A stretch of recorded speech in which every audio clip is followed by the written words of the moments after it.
खुलुमबाय आं सिबिरानि ब्रह्म गोजोन फुंबिलिनि बयनिसिमबो गाहाम हामलायनायखौ जासिहरनाय थाबाय आसा खालामो नोंथांमोना गासिबो मोजाङैनो दङ नोंथांमोननि थाखाय आं गोदान मोनसे भिडिअ लानानै फैबावबाय अननानै भिडिअखौ जोबजासिम नायलांदो दैबाना लोमनायनि थाखाय लामायाव राहा बादा लुनानै थानायावनो गारिजों हुख्रेमजानानै साद' सुबुंनि जोखोम जादों आरो सासेया जिउ खहा जादों बे जाथाया मरिगाव जिल्लानि धरमथुलनि सान्तिपुर ओनसोलाव जादों जाय समाव आसामाव दैबाना जानायनि थाखाय गोबां रोजा रोजा सुबुंफोरा न'खर गारनानै राहा बादायाव थानो गोनां जादों बे समावनो बेबायदि जाथाय जानाया आरोबाव दुखुनांथावसिन थासारि खालामदों रिपर्टनि बायदिब्ला न'आव दै लोमजोबनायनि थाखाय सान्तिपुर ओनसोलनि राजा लामायाव माखासे सुबुंफोरा राहा बादा लुनानै थादोंमोन बेयावनो हरनि समाव जौफेनानै गारि सालायबोनाय सासे सुबुङा गिबियाव राहा बादा सेराव दोननाय गारियाव सौख्रांग्रोदों बेनि उनाव तिरपाल खोबनानै राहा बादा लुनानै थानाय सुबुंफोरखौ हुख्रेमलांदों जाय जाथायजों गासै 7 सुबुंनि जोखोम जादोंमोन उनाव जोखोम जानायफोरखौ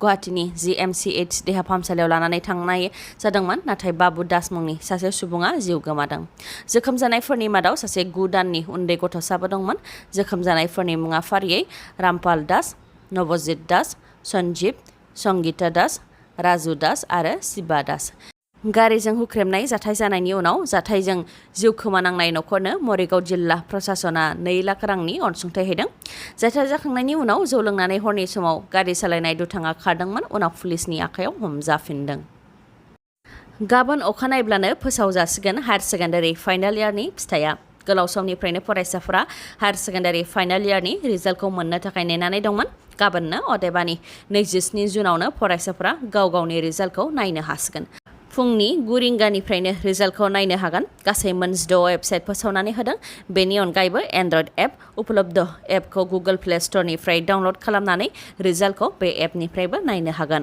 6 वेबसाइटफोरा जाहैबाय ahsec.assam.gov.in results.shiksha examresults.net exametc.com assamresult.co.in nicareer.com iresults.in आरो माखासे गाव गावनि रिजाल्टखौ नायनायनि अनगायैबो जायफोर फरायसाफ्रा फिननाय बिलाइखौ रिचेक खालामहोफिननो गोसो बिथांमोनहा ahsec.assam.gov.in आव थांनानै 1 जुलाइ मोनाबिलि 5 रिंगानिफ्राय 7 जुलाइसिमनि गेजेराव अनलाइन एप्लाइ खालामनो हागोन बेनि अनगायैबो फिननाय बिलाइनि फट'कपि मोननो हास्थायोब्ला 9 जुलाइ मोनाबिलि 5 रिंगानिफ्राय 25 जुलाइसिमनि गेजेराव ahsec.assam.gov.in आव थांनानै अनलाइन एप्लाइ खालामहैनो हागोन क'क्राझाराव मानसि आरो मैदेरनि गेजेराव दावहा मैदेरनि गाग्लोबनायजों फिन 2 सुबुंनि जिउ खहा क'क्राझार जिल्लानि भारत भुटान सीमा ओनसोलनि उल्टापानि सरलपारायाव हाग्रानि मैदेरनि गाग्लोबनायाव 2 सुबुंनि जिउ खहा जादों आदारनि आंखालाव आदार नागिरनानै सुबुंफोरनि गामियाव हाबफैनानै हाग्रानि मैदेरा न' बां सिलिंखार खालामनायजों लोगोसे उल्टापानि गामिनि थागिबि 50 बोसोर बैसोनि रानि नार्जारी आरो सरलपारानि थागिबि 40 बोसोर बैसोनि दुर्गा बाहादुर मगरखौ मैदेरा गाथारलांदों जाथाय जानाय जायगायाव बिटिसिनि गाहाय प्रमद बर' बिथांनि political secretary MCLA Madhav Chandra Chhetri बिथांजों लोगोसे बिथांनि थान्दै हान्जाया नुजाथिहैदों आरो जिउ गोमानाय न'खरनो 1 लाख रांनि अनसुंथाइ गथायदों लोगोसे न' लुनानै होनायनिबो खोथा फोरमायथिदों खौरांगिरिनि सिगाङाव एमसिएलए माधव चन्द्र छेत्री बिथाङा फोरमायथिदों दि रायजो नाङैनो अखा हानायनि जाहोनाव आदारनि आंखाल जानायलाय हाग्रानि मैदेरा गुबुन गुबुन गामि ओनसोलाव फैनानै बेबायदिनो उदखाट खालामफैगासिनो दङ बेराफारसेथिं जाथायजों भुगिनांनाय दुखुथिया न'खरनि सुबुंफ्रा फोरमायथिदों दि रानि नार्जारीनि फिसाज्लायाबो माखासे सान सिगांसो मैदेरनि गाग्लोबनायजोंनो जिउ खोमानो गोनां जादोंमोन बेनिखायनो भारत भुटान सीमा ओनसोलनि सरलपारा उल्टापानि ओनसोलाव मैदेरनि उदखारनिफ्राय रैखाथि होनो थाखाय फरेस्ट प्रटेक्शनखौ खावलायदों रायजो राजाफ्रा गुवाहाटी इउनिभार्सिटिनि सिङाव थानाय BA BSc बिकम आरो बिभक 6 सेमिस्टारनि आनजादखौ फिन फावसायबावबाय गुवाहाटी इउनिभार्सिटिनिफ्राय गांसे नटिफिकेशन फोसावनानै बेखौ मिथिहोदों गुवाहाटी इउनिभार्सिटिनि सिङाव थानाय BA BSc बिकम आरो बिभक 6 सेमिस्टारनि आनजाद जाय 25 जुननिफ्राय खुंजानो गोनांमोन बेखौ फावसायनानै 29 जुनाव खुंनो थाखाय फोसावबायमोन दा फिन 29 जुननि जायगायाव 4 जुलाइनिफ्राय आनजादखौ खुंनो थाखाय फोसावबाय जुब जुब अखा हानायनि थाखाय आसामनि बांसिन ओनसोलफोरावनो दैबाना जानाय आरो आरो दैबाना जानायनि थाखाय फरायसालिफोराव राहा-बादा थानायनि थाखायनो जानो गोनां आनजादखौ फावसयनायनि थांखि लादों गुवाहाटी इउनिभारसिटिया। जानो गोनां 6th टाइमनि आनजादखौ फावसयनायजों लोगोसे आनजाद खुंनायाव जाहाथे नांगौ बायदि मदद होयो बेनि थाखायबो डिसिफोरखौ नटिफिकेशननि गेजेरजों खावलायहरदों।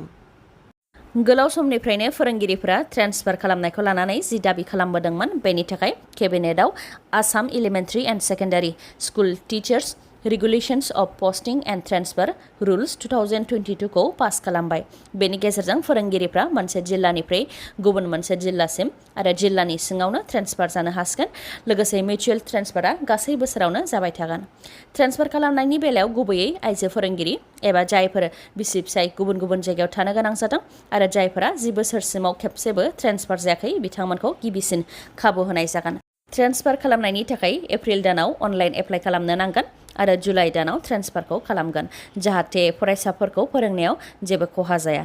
बेनि अनगायैबो केबिनेटआव पास जानाय बे थांखिनि गेजेरजों जायफोर फरायसालिफोराव सासे एबा सासेल' फोरोंगिरिफोर दंमोन नाथाय रिटायार जानायनि उनाव सासेबो फोरोंगिरि गैला बेफोर फरायसालिफोराव फोरोंगिरि थिसननो थाखाय डिसिनो गोहो होनाय जादों। बेफोर फरायसालिफोराव डिसिआ आइएस आरो डिआइनि गेजेरजों फोरोंगिरिफोरखौ थिसनगोन। जाय फरायसालिफोराव सासे एबा सासेबो फोरोंगिरि गैया बेफोर फरायसालिफोराव थाबैनो फोरोंगिरि थिसनगोन बेखौ फोरमायथिदों दिपेन बर' बिथाङा। दिपेन बर' बिथाङा फोरमायथिदों दि बर' बिजोंनि जेंना जेरै आसाम सोरखारनि माखासे बिफानारि जेरै आइएस डिअ बिअआ बर' बिजोंनि फरायसालिफोरखौ फोजोबस्रांनो सोलो खालामदों। आसामनि गं 600नि गोबां बर' बिजोंनि फरायसालिफोराव सासेल' फोरोंगिरि दं आरो गं 22नि गोबां फरायसालिफोराव सासेबो फोरोंगिरि गैया। टेट फोरोंगिरिफोरखौ थिसनि गोदान प्रभिन्सियेलाइज्ड फरायसालि आरो खम इनरलमेन्ट थानाय फरायसालिफोरखौ सरजाबनो नागिरनाय आरो बर' बिजोंनि फरायसालिफोराव बर' बिजोंनि नङै सा 23 फोरोंगिरिफोरखौ थिसननायनि हेंथायै खौरां बिजोंनि गेजेरजों आसाम सोरखारनिसिम दाबि दैखांदोंमोन। बेनि उनावनो सोलोंथाइ बिफाननि मन्थ्रि डक्टर रनज पेगु सोलोंथाइ बिफाननि डाइरेक्टर सिनियर मस्ट सेक्रेटारिजों सावरायलायनाय जादोंमोन। बेनि उनावनो जाय फरायसालिफोराव सासे एबा सासेबो फोरोंगिरि गैया बेफोर फरायसालिफोराव थाबैनो फोरोंगिरि थिसननायनि थाखाय बिथांमोनहा खोथा होदों होननानै फोरमायथिदों दिपेन बर' बिथाङा। बेनि अनगायैबो पस्ट क्रिएट खालामनाय जेराव सासेबो फोरोंगिरि गैया बेफोर फरायसालिफोराव खम फरायसा गोनां आरो बुरजा फोरोंगिरि थानाय फरायसालिनिफ्राय फोरोंगिरिफोरखौ लाबोनाय आरो फरायसालिफोरखौ सरजाबनायखौ 2 बोसोरसिम दोनथ'नायनि खोथा होदों होननानै फोरमायथिदों दिपेन बर' बिथाङा। बेफोरनि अनगायैबो बर' बिजोंनि फरायसालिफोराव थाखो 10 निफ्राय 12 सिम खालामनो थाखाय आसामनि गभर्नरआ नटिफिकेशन दिहुनगोन आरो बर' बिजोंनि फरायसालिफोरखौ हायार सेकेन्डारिसिम आपग्रेड खालामनायखौ फैगौ बोसोरनिफ्राय खालामनो थाखाय दाबि दैखांदों होननानै फोरमायथिबावो दिपेन बर' बिथाङा।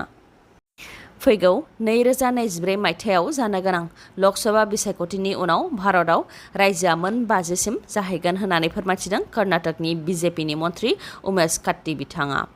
Food civil supply consumer affairs आरो फरेस्ट बिफाननि मन्थ्रि उमेश काट्टी बिथाङा फोरमायथिनाय बायदिब्ला भारतनि सुबुं अनजिमाखौ नायनानै जौगानायनि थाखाय फिसा फिसा रायजो खालामनायनि गोनांथि दं जायखौ लानानै प्राइम मिनिस्टार नरेन्द्र मदि बिथाङा गोथौयै सानगासिनो दं।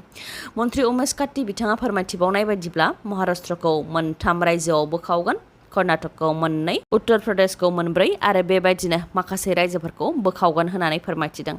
नाथाय आसामखौ बोखावनायनि जेबो खोथा बेरखाङाखै। फैगौ 2024 मायथाइयाव जानो गोनां लकसभा बिसायख'थिनि उनाव भारतआव फ्राय 50सो रायजो जायोब्ला बर'फोरनि बड'लेण्डनि सिमाङा बे बारावबो थालांनो गोनां जासिगोन नामा?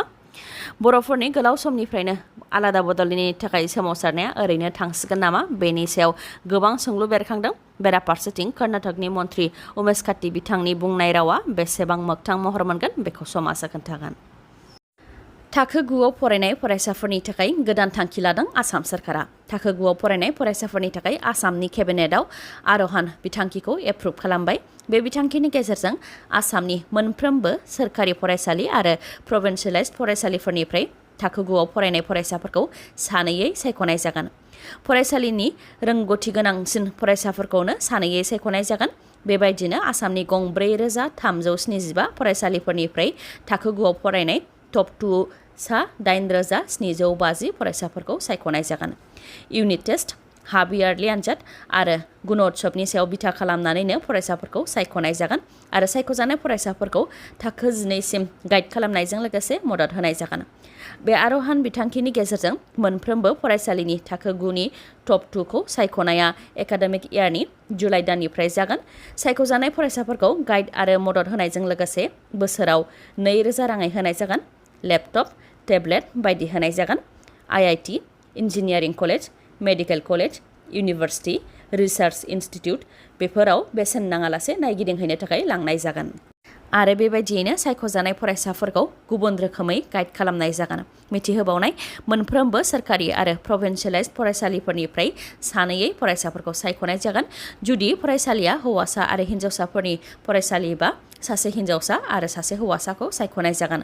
नाथाय हिन्जावसा एबा हौवासाफोरनिल' फरायसालिबा सानैखौबो हौवासा आरो सानैखौबो हिन्जावसा हिसाबै सायख'नाय जागोन। दिनैनि भिडिअ'आ एसेनोसै। नोंथांमोना जुदि भिडिअ'खौ मोजां मोनदोंबा लाइक, कमेन्ट आरो शेयार खालामनो दाबाव। गोजोन्थों।